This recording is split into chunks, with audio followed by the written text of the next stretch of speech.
Good evening. We're going to go ahead and call the meeting to order at this time. Please turn all cell phones, electronic devices to off or vibrate. Councilman Fuentes, will you please lead us in our prayer and pledge this evening, sir? Lord God, we thank you for the many blessings that you give us each day. We ask to bless our troops overseas, and we ask to be open-minded and help us make the best decisions for the city of Ballinger. In your name we pray. Amen. Amen. Allegiance to the flag of the United States of America and to the republic for which it stands, one nation, under God, indivisible, with liberty and justice for all. Thank you, sir.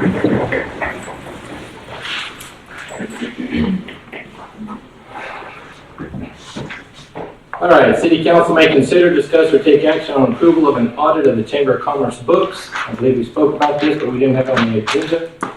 So basically, this is just an audit for basically the funds that we provide to them through the hot funds. So do I have a motion to have the Chamber of Commerce books audited? So moved. Have a second? Second. All in favor, say aye. Aye. Thank you, thank you. All right, City Council may consider, discuss, or take action to appoint 2 members to serve on the Hot Fund Committee that reviews expenditures of hotel occupancy tax and funds. We also had spoke with Councilman Morris about sitting in one of those positions, and I believe you visited with someone as far as to sit in the other position. I visited with Dan Mateo, executive Ian, Okay, and he said he would be excited to do that. okay. Is anybody opposed to Dan sitting on that committee? Sounds like a great idea to me. Okay, all right. Motion to accept Councilman Morris and Dan Pateo to the Hot Fund Committee that will be added with the Chamber for monitoring the funds and expenditures and budgets. I'll make the motion. I have a second. Second. All in favor, say aye. All right. For such a large group tonight, we already have to go into an exec session, so we're sorry about that. So, what does that mean?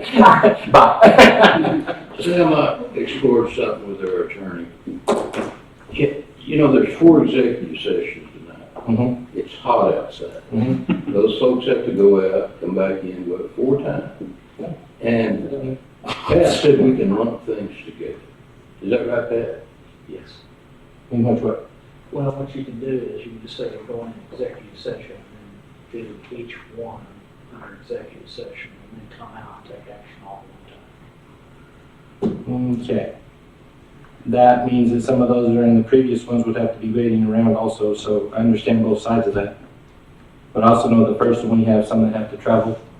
Right. So we're gonna do the first one, they'll do the other ones. How's that? Can we do that? We have one other, we could take up the Millersview-Doole water supply contract. And that's not an executive session item, it's just an open session item. We have to last. You wanna do that? You wanna jump down there? We can do that. I am very flexible.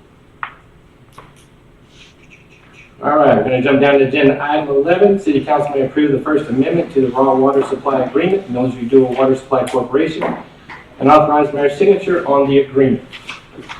And Mr. Randy, would you like to share that? It's basically what's in the contract is what we've been discussing for the last 2 months. Where Millersview-Doole agrees to reduce their 500 acre feet per year to 360 acre feet per year. And then that 140 acre feet that they're reducing would go to the Abilene supply contract. And then on July the 1st of each year, they can notify us if they want more water. And at that time, they can either say, yes, we want more water, or no, we don't want more water. And then we have, I believe, till August the 1st to contact the city of Abilene and let them know about Millerview's decision. Okay. Other than that, it's basically The same as what we had agreed on. Anybody have any questions or concerns on that? Nothing? And they're supposed to meet tonight and approve this contract and sign it.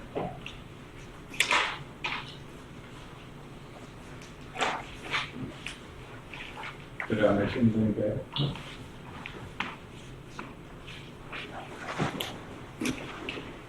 right, do I have a motion to accept the Millersview-Doole water supply contract and authorize the mayor to sign it in an agreement? I'll make that motion. Do I have a second? All in favor, say aye. Aye. All right.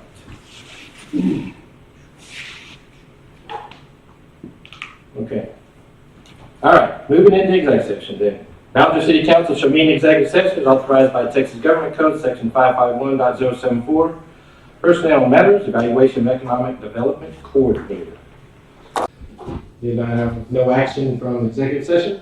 So the Ballinger City Council shall meet in executive session as authorized by Texas Government Code, section 551.074, personnel matters, evaluation of the chief of police.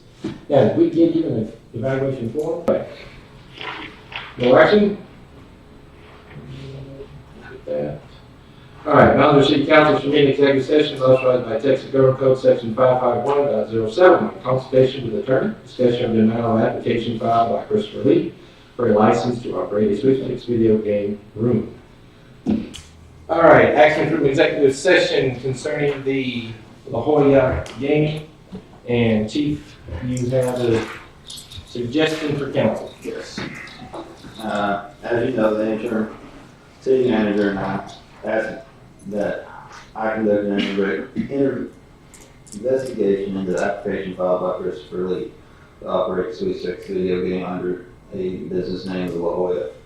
As you're aware, my investigation revealed that Christopher Lee had operated La Jolla Redemption Center located at 4202 Sherwood Lane, San Angelo, Texas. In 2016, La Jolla was issued a cease and desist letter because the San Angelo Police Department had conducted undercover investigations and determined that the business was operating an illegal gambling operation. The business currently shut down for a period of time following the cease and desist letter.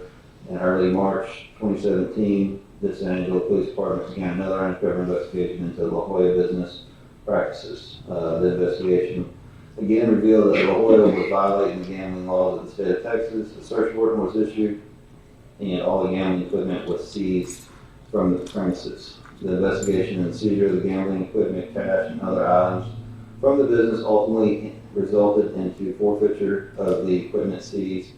Ultimately, the district attorney in La Jolla entered a settlement agreement agreeing to forfeit the seized equipment, cash, and other items in exchange for a non-prosecution in La Jolla's agreement not to conduct illegal gambling operations in San Angelo, Texas.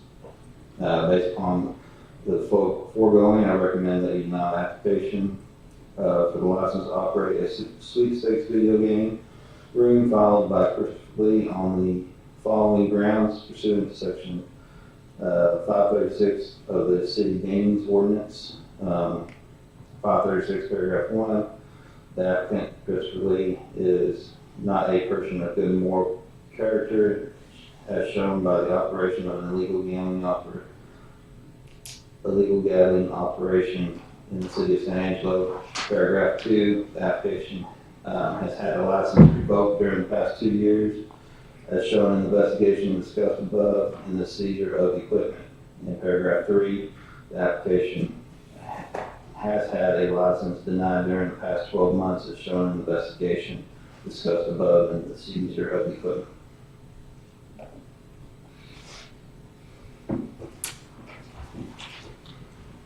I move that we accept the recommendation of the Chief of Police and deny the application of Christopher Lee to operate a sweepstakes video game room in Ballinger on the grounds stated by the Chief of Police as stated in section 536, paragraphs 1, 2, and 3 of the City Code of Ordinances. Have a second? I'll second. All in favor, say aye. Aye. All right. Thank you, thank you.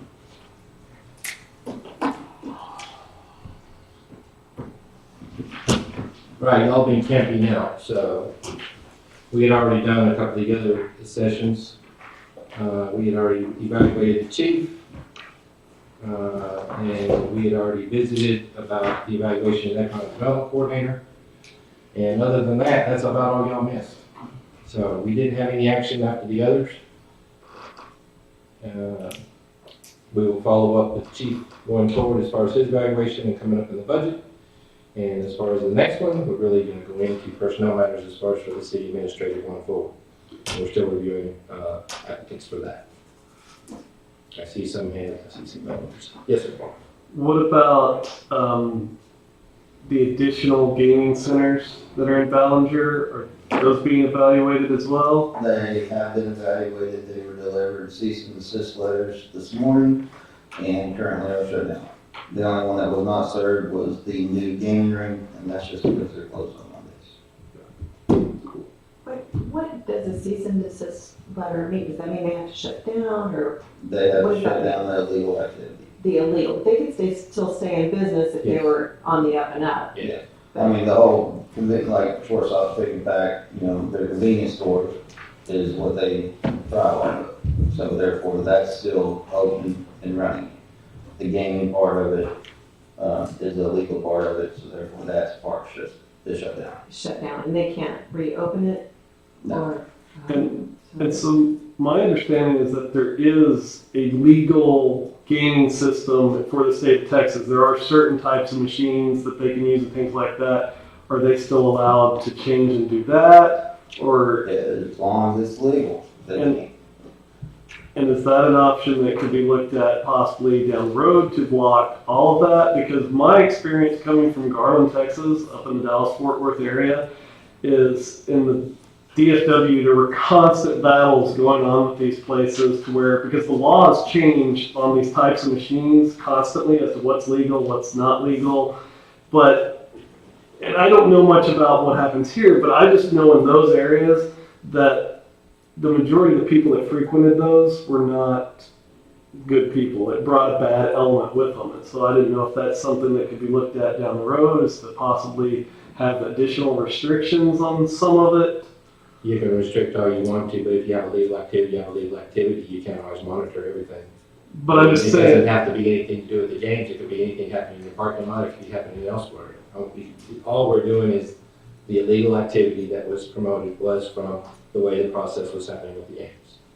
And that was what was presented. There's a state law, I mean, that's the verification, there's a state law that allows a certain amount. Just the gaming laws, he said, Yeah. they haven't changed at all. It's not well, that I they've changed. understand that the violations that are happening here, they haven't changed at all, because anytime you give out cash, it's a violation in the state of Texas.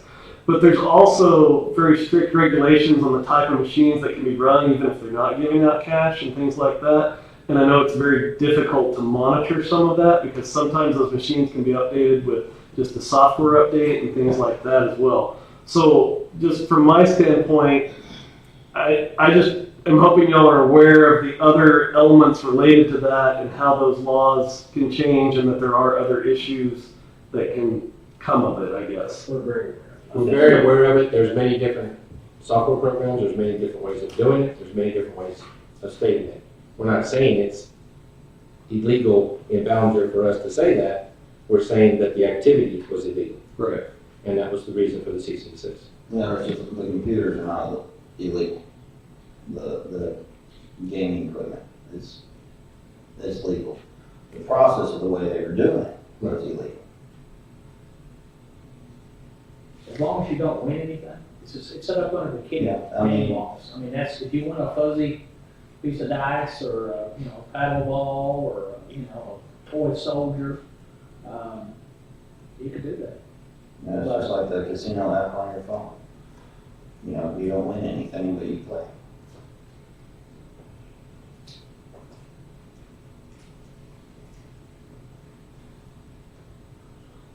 That's your question? And we did adjust the ordinance to make it a little more clear, right, and Yeah, it's strict. slightly more strict, so new ones will be, judged against the ordinance. That was done 2 or 3 meetings ago, Well, I didn't pass it the last week. right? Last week, we passed it last week.